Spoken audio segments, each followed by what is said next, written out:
A wealthy, accomplished woman arrives at the airport, ready for a first-class journey. But instead of being welcomed, she's humiliated, stopped at the gate over a so-called dress code violation. Little did the airline staff know, they weren't just dealing with any passenger. By the end of the week, this same woman would own the skies. Curious how? Let me take you on a journey of power, resilience, and ultimate justice.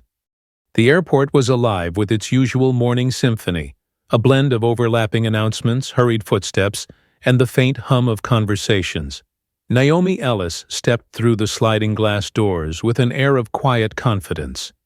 Dressed in a silk ivory blouse, tailored black joggers, and soft leather loafers, she looked effortlessly elegant.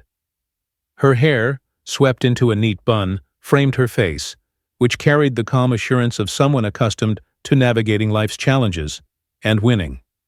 In her hand was a sleek designer carry-on, and over her shoulder hung a supple leather tote. Naomi wasn't just another traveler. She was a self-made millionaire.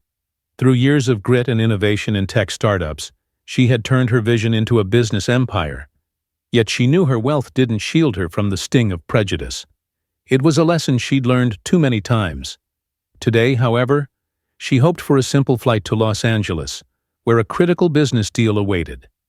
As Naomi approached the premium check-in counter, a young employee greeted her with a smile. "Good morning, ma'am.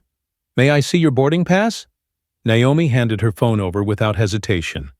The employee scanned the QR code and froze momentarily when first-class elite member flashed on the screen. She recovered quickly, smiling nervously. "Thank you, Miss Ellis. I'll have you all set in just a moment." Naomi nodded, her attention drifting to the crowd around her. She noticed a few glances in her direction, some curious, others judgmental. She ignored them. This wasn't new. "Here you go," the employee said, handing back Naomi's phone. "You're all set.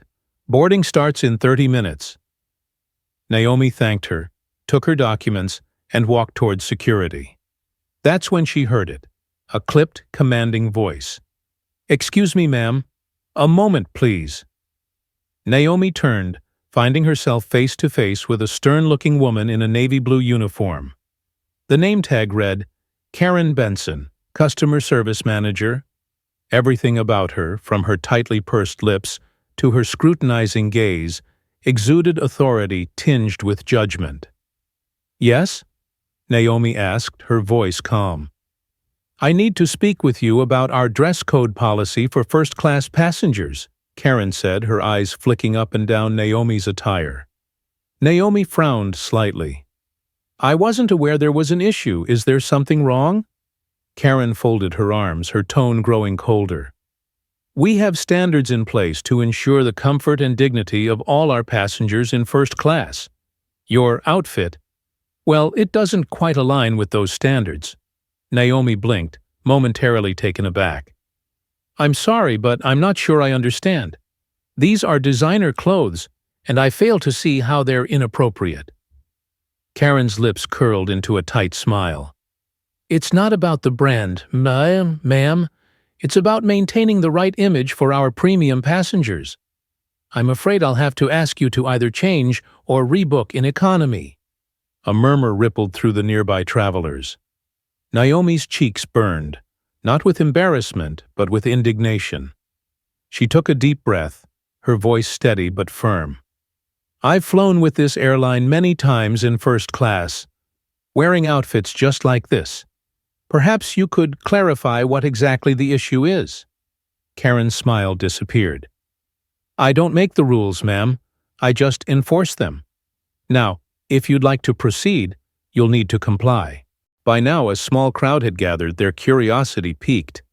Naomi could hear snippets of whispered conversations. "Is she really first class? Maybe she's one of those influencers trying to sneak in." Naomi ignored the murmurs, focusing instead on Karen. "I'd like to speak with your supervisor," she said. "I am the supervisor," Karen replied curtly. Naomi's patience was wearing thin. She reached into her tote, pulled out her frequent flyer membership card, and held it up. "This isn't the first time I've flown with this airline. I'm an elite member and I've never encountered an issue like this before. Karen barely glanced at the card. Status doesn't excuse poor judgment. If you won't comply, I'll have to involve security. The tension in the air thickened. Naomi stood her ground, her voice now carrying an edge. Call security then. But let's be clear. This isn't about a dress code. This is about something else entirely. Minutes later, 2 security guards approached. One of them, a burly man with a clipboard, asked, "What's the issue here?" Karen launched into an exaggerated recounting of events. This passenger refuses to adhere to our dress code and is creating a disturbance at the gate. Naomi felt the heat of every eye in the terminal on her. The guard turned to her. "Ma'am, we're going to have to ask you to step aside." Naomi stared at Karen, her expression unreadable. Then, with a measured calm that concealed her growing anger, she picked up her phone and dialed a number. "Hello, Angela, it's me," she said when the line connected. "I need you to inform the team to prepare for a full review of our investment in Skylark Airlines." "Yes, immediately. Thank you." She hung up, her gaze never leaving Karen's. "I'll step aside, but this isn't over." Karen smirked. "It's best if you learn your place, ma'am." Naomi gave her a small, enigmatic smile before walking away with the guards. She didn't raise her voice, didn't make a scene. She didn't need to. Deep down, she knew one thing with absolute certainty. Karen Benson had just made the biggest mistake of her career. The car's engine hummed softly as Naomi sat in the back seat, her fingers drumming rhythmically on the armrest. Her eyes, usually warm and expressive, were now sharp and focused, staring out the window at the airport receding into the distance. The morning sun spilled golden light across the cityscape, but Naomi felt no warmth. Instead, a storm brewed within her, a familiar mixture of anger, disappointment, and resolve. "Everything all right, Miss Ellis?" asked Thomas, her driver of nearly a decade. He glanced at her through the rearview mirror, his brow furrowed with concern. He had seen this look before. Naomi's quiet fury. The kind that signaled something significant was about to happen. She turned her gaze toward him and offered a tight smile. "Not yet, Thomas, but it will be." Thomas nodded, understanding that pressing for details wouldn't yield anything more. He focused on the road while Naomi picked up her phone and dialed a number. The line barely rang before Angela, her trusted assistant, answered. "Naomi, I've already started pulling the files you mentioned. Skylark Airlines is on our watch list for acquisitions, but we hadn't moved forward yet. Do you want me to accelerate the due diligence?" "Yes," Naomi said firmly. "I want a full report on their financials, current leadership, and any pending complaints. Focus on anything related to customer service or discrimination." Angela hesitated for a moment. "Does this have to do with what just happened at the airport?" Naomi's silence was answer enough. Finally, she said, "It's not just about me, Angela. This is about systemic issues that need to be addressed. If Skylark is part of the problem, then I'm going to fix it." Angela's voice softened. "Understood. I'll get the team on it immediately. Anything else?" "Yes," Naomi replied. "Find me a quiet spot for the night, somewhere I can think." Back at the airport, Karen Benson leaned against the counter, recounting the incident to her colleagues. She described Naomi in mocking tones, twisting details to paint herself as the hero who upheld first-class standards. "You should have seen her face when I called security," Karen said with a smug smile. "Some people just don't know their place." One of her colleagues shifted uncomfortably. "Are you sure that was the right move? She didn't seem like someone who just let it go." Karen waved her hand dismissively. "Oh, please, what's she going to do? Write a complaint? People like her think money can buy everything, but this is about class, not cash." Unbeknownst to Karen, a supervisor had overheard her boasting. The supervisor's brow furrowed, her unease growing with each passing word. Something about the way Karen spoke didn't sit right. Later that evening, Naomi sat in the corner of an upscale lounge, her usual vibrance muted by introspection. The soft jazz playing in the background and the low hum of conversation provided a soothing contrast to the chaos of the day. She opened her laptop, skimming through the initial reports Angela had sent. The airline's financials were stable, but not stellar, a perfect acquisition target. However, it was the complaints section that caught Naomi's attention. Dozens of entries painted a pattern of bias and poor treatment toward minority passengers. Each entry stoked her anger, but also sharpened her focus. It wasn't just about Karen Benson anymore. Naomi saw the bigger picture. Skylark Airlines represented an entrenched system that needed to change, and she was in a position to make that happen. A text from Angela lit up her phone. Angela, team is ready for a meeting tomorrow morning. We're gathering more intel overnight. Naomi replied with a single word. Perfect. Naomi closed her laptop and leaned back in her chair. For a moment she allowed herself to feel the weight of the day. The humiliation, the judgmental stares, Karen's condescension, it all replayed in her mind. But alongside the anger came a steely determination. She remembered her grandmother's words, spoken during one of Naomi's toughest moments. Turn their no into your yes, not by shouting, but by building something louder than their ignorance. Naomi smiled faintly. Time to build, she murmured to herself.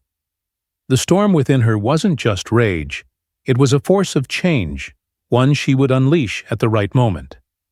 Tomorrow, Skylark Airlines would learn just how far the wrong no could take someone like Naomi Ellis. The chapter ends with Naomi placing her phone on the table, her mind already racing through strategies as the city lights flicker outside her window, a sign of the fire about to ignite. The next morning, Naomi arrived at the sleek office building housing her corporate headquarters. Her tailored navy suit exuded professionalism and authority, and the calm determination in her stride silenced even the early morning chatter among her staff. Everyone knew when Naomi Ellis arrived with that look in her eyes, something big was about to happen. Angela met her at the elevator, tablet in hand, her expression a mix of focus and concern. Morning, Naomi. We're set up in Conference Room A.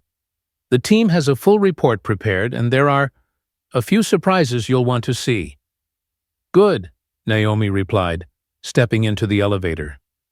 Let's make today productive. The large conference room buzzed with quiet anticipation. On the far wall, a high-definition screen displayed Skylark Airlines' logo alongside rows of data. Seated around the table were Naomi's core team: financial analysts, legal experts, and her trusted head of public relations, Marcus Reed. Naomi took her seat at the head of the table, her gaze sweeping the room. Let's get started. Angela, walk me through the key points. Angela tapped her tablet, and the screen shifted to a presentation. Skylark Airlines is in stable condition but not thriving. They've been losing ground to competitors in customer satisfaction ratings, particularly in premium services. They've also faced multiple complaints of bias and discrimination over the past 3 years. The slide changed to show excerpts of customer complaints. Naomi's eyes narrowed as she read, "Was told I didn't fit the dress code for first class, despite wearing business attire. Felt humiliated. Security was called on me for asking why I wasn't allowed to board with my service dog. No explanation provided. Staff was rude and dismissive. I felt singled out the entire flight." These are just a few examples, Angela continued. There's a consistent pattern of poor treatment toward minority passengers, particularly black women. Naomi leaned back, her fingers steepled. Patterns like this don't happen by accident. They're reflective of culture, and culture starts at the top. Who's running the show? Angela tapped again, bringing up a profile of Skylark's CEO, Miranda Clark. The photo showed a polished woman in her late 50s, her smile confident but cold. Miranda Clark has been CEO for 8 years. Her leadership style is described as rigid, with little emphasis on diversity or inclusivity. She's focused almost entirely on maintaining the airline's image as a luxury brand. Naomi smirked. Luxury for some, clearly. Marcus, the PR head, chimed in. We also found something else. There's a pending lawsuit against Skylark filed by a former employee, a black woman who claims she was passed over for promotions due to racial bias. The case hasn't gained media attention yet, but if it does, it could be the tipping point, Naomi finished. She looked at Marcus. How do we use this? We position ourselves as the solution, Marcus replied. If we acquire Skylark, we make it clear we're overhauling their culture and addressing these issues head-on. It'll strengthen our brand and bring positive press. Naomi nodded, her mind already piecing together the strategy. What about finances? Can we move quickly? One of the financial analysts spoke up. Their market value is just within our acquisition range. If we act now, we can secure a controlling stake within 2 weeks. 2 weeks? Naomi repeated, her tone sharp.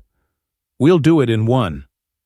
Meanwhile, back at Skylark's Airport Operations Center, Karen Benson was having a pleasant morning. She'd just wrapped up another gate assignment, still basking in her perceived victory over Naomi Ellis. But her smugness was short-lived. Karen, a word, her supervisor said, gesturing for her to follow. Karen followed the supervisor into a small office, her confidence faltering when she saw 2 men in suits waiting inside. What's going on? She asked, her voice tinged with unease. The supervisor cleared her throat. These gentlemen are from corporate. They're here regarding a potential complaint filed about your behavior yesterday. Karen's face paled. Complaint? I was just enforcing policy. One of the men raised an eyebrow. Policy enforcement doesn't include humiliation or bias, Miss Benson. We've received multiple reports about your interactions with passengers, and it's clear there's a pattern. Karen opened her mouth to argue, but the other man cut her off. For now, you're suspended pending further investigation. Please turn in your badge and uniform. Her world crumbled in an instant. She stammered protests, but the cold, professional tone of the men left no room for negotiation. Karen was escorted out of the building, her pride in tatters. Back in the conference room, Naomi stood, signaling the meeting's end. Here's the plan. We acquire Skylark, and we don't just fix their culture. We set a new standard for the entire industry. Discrimination, bias, and ignorance have no place in business. Let's show them what inclusive luxury looks like. The team nodded, energized by her conviction. As the room emptied, Marcus lingered. Naomi, this is personal for you, isn't it? Naomi's expression softened, but her resolve didn't waver. It is, but it's also bigger than me. If I don't use my position to make changes, who will? Marcus nodded. Then let's make it happen. As Naomi gathered her things, a sense of purpose washed over her. This wasn't just a business move. It was a statement, a chance to redefine an industry and ensure no one else had to endure what she had. The storm she'd felt the day before was no longer brewing. It was here, and Naomi was ready to wield it. Naomi leaned back in the plush leather seat of her private jet, gazing out at the endless expanse of clouds as her team worked around her. The quiet hum of the engines provided a backdrop to the flurry of activity. Angela sat nearby, rapidly typing on her laptop, while Marcus was on a call with a media consultant, laying the groundwork for what was shaping up to be a public relations coup. Naomi's mind, however, was elsewhere. Her thoughts flickered back to the previous day, to Karen Benson's sneer, the humiliation in the terminal, and the whispering crowd. She could still hear the agent's words. Maybe you'd be more comfortable in economy. The memory wasn't painful anymore. It was fuel. Miss Ellis, Angela said, interrupting her thoughts, we're ready for the board briefing. The call is patched through. Naomi adjusted her blazer, sat upright, and nodded. Let's begin. The Skylark Airlines boardroom was silent as Naomi's face appeared on the large conference screen. On the other end sat the airline's CEO, Miranda Clark, flanked by senior executives and legal counsel. Their expressions were a mix of apprehension and carefully guarded neutrality. "Miss Ellis," Miranda began, her tone measured, "thank you for taking the time to meet with us. I understand you've expressed interest in Skylark Airlines. We're curious to know more about your intentions." Naomi's smile was calm, almost disarming. "Thank you for meeting with me, Miss Clark. Let me get straight to the point. I've already acquired a 20% stake in Skylark Airlines. By the end of the week, I intend to increase that to a controlling 51%. Miranda blinked, her professional composure faltering for just a moment. "That's quite an ambitious plan. May I ask why Skylark?" Naomi's gaze hardened, though her voice remained steady. "Because Skylark represents a missed opportunity, a failure to recognize the value of every customer, regardless of their background. My goal isn't just to invest in your company, but to transform it. Skylark has the potential to be a leader in inclusivity and luxury. Unfortunately, its current leadership doesn't seem to share that vision." A ripple of unease spread across the boardroom. Miranda sat up straighter, her tone sharpening. "Miss Ellis, Skylark has maintained a reputation for excellence. I assure you any issues you perceive are isolated incidents." Naomi raised an eyebrow. "Isolated incidents? Over 100 discrimination complaints in the past 3 years say otherwise. And let's not forget the pending lawsuit from your former employee, a case that, when made public, could do irreparable damage to your brand." The room fell silent. Miranda's smile was brittle now. "What is it you're proposing, Miss Ellis?" "I propose a partnership," Naomi said, leaning forward. "But not the kind you're used to. I'll take over as chairwoman of Skylark Airlines, with full authority to implement policy changes, overhaul training programs, and reshape the company's culture. You and your team can either work with me or step aside." One of the executives, a balding man with a pinched face, spoke up. "With all due respect, Miss Ellis, this sounds more like a hostile takeover than a partnership." Naomi's smile widened, though it didn't reach her eyes. "If I wanted a hostile takeover, Mr. Brooks, we wouldn't be having this conversation. But let me be clear. I don't intend to be met halfway on this. Change is coming to Skylark. The only question is whether you'll be part of it." While the Skylark board deliberated, Karen Benson was at home, anxiously scrolling through news updates. Her suspension had left her rattled, but she still clung to the belief that she'd done nothing wrong. "I was just enforcing policy," she muttered to herself, as if repeating the mantra would make it true. Her phone buzzed with a notification. She opened it to see a breaking news alert. "Businesswoman Naomi Ellis acquires stake in Skylark Airlines, plans major overhaul." Karen's stomach dropped. The article detailed Naomi's rise to prominence and her reputation for transforming businesses plagued by controversy. It didn't take long for Karen to realize who Naomi Ellis was, the same woman she'd dismissed at the gate. The words blurred as Karen's mind raced. She'd underestimated Naomi, and now it seemed Naomi was in a position to dismantle everything Karen thought she controlled. Back on the jet, Angela handed Naomi a glass of sparkling water. "The board's agreed to meet again tomorrow. They're clearly nervous." "Good," Naomi replied, taking a sip. "Nervous people make mistakes, and mistakes give us leverage." Marcus leaned in. "What's the next move? Do we keep applying pressure or ease up to win their trust?" Naomi's smile returned, sharper this time. "Pressure.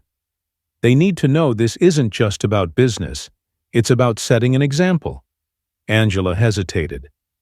"And Karen Benson?" Naomi's expression turned unreadable. "Her fate will take care of itself. My focus is on the bigger picture. This isn't about punishing one person, it's about fixing a system." The jet began its descent, the city skyline coming into view. Naomi looked out the window, her reflection staring back at her. This wasn't just a business deal. It was a mission. A chance to rewrite the rules for an industry that had clung to outdated norms for too long. As the plane touched down, Naomi stood, smoothing her blazer. "Tomorrow, We make them an offer they can't refuse. Her team nodded, their confidence bolstered by her resolve. Naomi stepped off the jet, her heels clicking against the tarmac, each step a reminder that the storm she'd promised was just beginning. Naomi's private car pulled into the Skylark Airlines corporate headquarters early the next morning. The towering glass building reflected the bustling city around it, a monument to the company's self-image of sophistication. Yet to Naomi it felt fragile, an empire standing on shaky ground, unaware of the storm about to hit. She stepped out, her tailored emerald green dress and matching heels commanding attention. Her team followed closely, their expressions mirroring the intensity radiating from her. Angela handed Naomi a folder containing the final proposal, though Naomi already had every detail committed to memory. "Let's do this," Naomi said, her voice calm but resolute. The Skylark boardroom was already filled when Naomi entered. The executives rose in polite acknowledgement, though tension hung thick in the air. Miranda Clark sat at the head of the table, her steely composure giving nothing away. Naomi took her seat opposite Miranda, her presence effortlessly shifting the room's balance of power. "Miss Ellis," Miranda began, folding her hands on the table, "we appreciate your interest in Skylark Airlines and your willingness to engage in dialogue. Let's discuss your proposal." Naomi opened the folder and slid a document across the table. "This outlines the terms of my acquisition.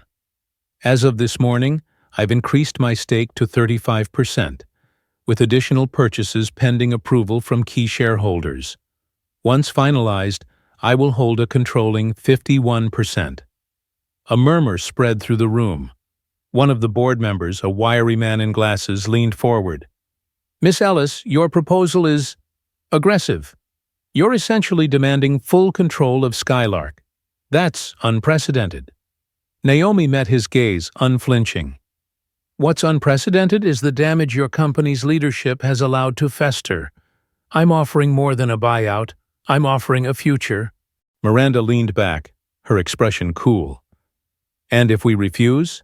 Skylark has thrived under this leadership. We've weathered challenges before and come out stronger." Naomi's lips curved into a faint smile. "Thrived?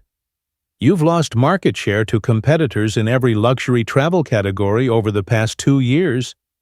Customer satisfaction ratings are at an all-time low. And then there's the pending lawsuit alleging systemic discrimination, which, once public, will shatter any illusion of strength." Her voice remained calm but sharp. "Refusing my offer won't just cost you this opportunity, it will cost you Skylark's reputation. Investors are already questioning your leadership. My acquisition is the lifeline you need." Miranda's facade cracked for a split second, but she quickly recovered. "You've done your homework. I'll give you that. But this isn't just about numbers. Skylark represents more than a business. It's a legacy." Naomi leaned forward slightly, her tone softening, but losing none of its authority. "Legacy is built on progress, Miranda, not stagnation. You can either cling to an outdated image or embrace the chance to lead a new standard in aviation. The choice is yours." As the discussion intensified, a knock at the door interrupted the proceedings. An assistant entered, whispering something to Miranda. Her face darkened and she turned to Naomi. "It seems your incident at the airport yesterday has already made waves." Naomi raised an eyebrow. "I'm listening." Miranda gestured for the assistant to continue. The young woman hesitated before speaking. "Miss Benson, the gate agent involved in the incident has been suspended. We've received multiple complaints about her conduct over the years and she's currently threatening legal action, claiming wrongful termination." Naomi's expression remained neutral. "How fitting.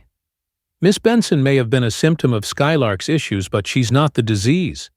Removing her won't fix the systemic problems. That's where I come in." The room fell silent. Naomi's words were a stark reminder that this wasn't just about one person. It was about the culture Miranda and her team had cultivated. The tension in the room reached a boiling point as the executives exchanged uneasy glances. Miranda's confident facade was beginning to crumble, and Naomi seized the moment. "I'm not here to tear Skylark apart," Naomi said, her voice steady. "I'm here to rebuild it into something greater. A brand that stands for luxury, inclusivity, and innovation. You have two options: accept my proposal and be part of that transformation, or resist and watch Skylark's value and reputation plummet."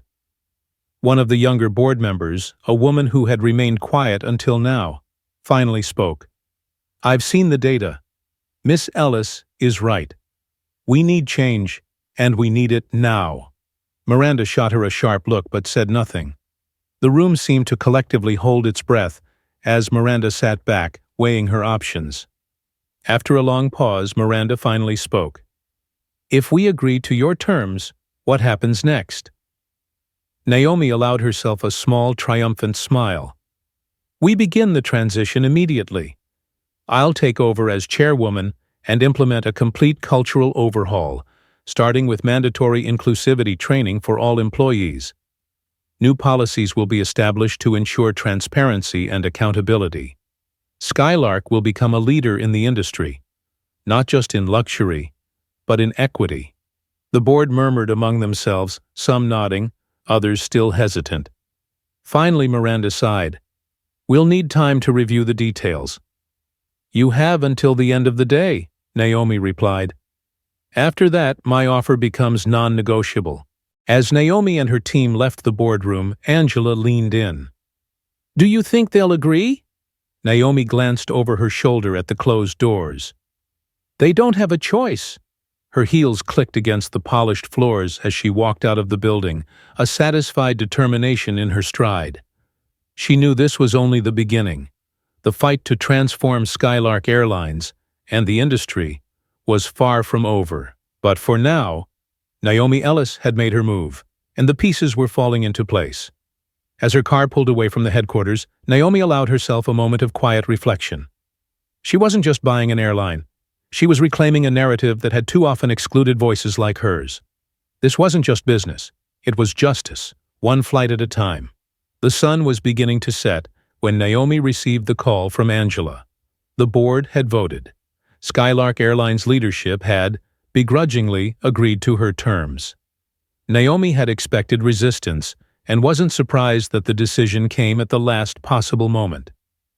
"They've requested a formal announcement at their headquarters tomorrow," Angela said. "I think they want to save face." Naomi smirked. "They're about to learn that saving face is a luxury they can't afford anymore." The next morning, Naomi stood in the Skylark Airlines press room, flanked by members of her team. Rows of journalists sat in the audience, notebooks and cameras ready. Behind Naomi, a large screen displayed the company's logo, but the atmosphere in the room was heavy with anticipation. Miranda Clark sat at a distance, her expression neutral, though her clasped hands betrayed her unease. She had already ceded control, but Naomi knew this public display of cooperation was more about Miranda's pride than the company's future. Naomi stepped up to the podium, her presence commanding. The hum of whispered conversations ceased immediately. "Good morning," she began, her voice calm yet firm. "Today marks the beginning of a new chapter for Skylark Airlines. I am proud to announce that I have officially assumed the role of chairwoman, with the authority to implement sweeping changes to our company's operations and culture." The journalists leaned forward, eager for more. "For too long," Naomi continued, "Skylark has been synonymous with exclusivity for the wrong reasons. We've failed to live up to the principles of fairness, respect, and inclusivity that should define the luxury travel experience. That changes today." The room erupted in a flurry of camera flashes and whispered discussions. Naomi raised a hand and the noise subsided. "My first act as chairwoman," she said, her tone sharp, "is to implement mandatory inclusivity training for all employees. This isn't a symbolic gesture. It's the foundation of the culture we're building. Every passenger who boards a Skylark flight deserves to be treated with dignity and respect." While Naomi's announcement garnered praise from many in the room, The ripples of change were already reaching beyond the corporate walls. Karen Benson, watching the broadcast from her living room, felt her stomach churn. The journalist on screen reported the broader implications of Naomi's acquisition. In addition to her plans for inclusivity training, Ms. Ellis has called for a review of all customer service complaints over the past 5 years. Sources indicate that specific employees with a history of misconduct may face further disciplinary action. Karen's heart raced. She knew what that meant. Naomi didn't stop at policies. Over the next weeks, she personally oversaw the rollout of new training programs, restructured the company's leadership hierarchy, and introduced an anonymous feedback system for employees and passengers alike. In one memorable meeting with the operations team, Naomi emphasized her vision. Luxury isn't about exclusion, it's about experience. If we fail to create a welcoming and respectful environment, we fail as a company. Her words resonated, but they also uncovered resistance. Some senior staff, uncomfortable with the changes, attempted to push back. Naomi dealt with them decisively, ensuring that Skylark's future was shaped by leaders who shared her vision. Karen was eventually called into a formal review meeting. By then, her story had become a cautionary tale within Skylark. She sat across from a panel of executives, Naomi included. "Miss Benson," Naomi began, her tone even. "This isn't just about your actions at the gate that day. It's about a pattern of behavior that reflects poorly on Skylark Airlines and what we stand for." Karen stammered, searching for excuses. "I was just following policy. I didn't mean—" "Intent doesn't erase impact," Naomi interrupted. "Your actions humiliated passengers and contributed to a culture of exclusion. That ends now." Karen was terminated, her protests falling on deaf ears. Naomi didn't take pleasure in the moment, but she felt a sense of justice. Karen's downfall was a necessary step in rebuilding Skylark. Months later, Skylark Airlines unveiled its rebranding campaign, spearheaded by Naomi herself. The tagline read, "Luxury for everyone." Commercials showcased diverse passengers and staff, highlighting the airline's commitment to inclusivity. The results were undeniable. Customer satisfaction soared, market share increased, and Skylark's image transformed from exclusionary to aspirational. Naomi's vision had become a reality. Naomi sat in first class on a Skylark flight one evening, gazing out the window as the plane soared above the clouds. A flight attendant approached, offering her a warm smile. "Thank you for flying with us, Miss Ellis. It's an honor." Naomi smiled back, feeling a deep sense of fulfillment. She had turned an experience of humiliation into a platform for change, not just for herself, but for everyone who had ever felt overlooked or underestimated. The journey wasn't over, but Naomi knew she was flying in the right direction.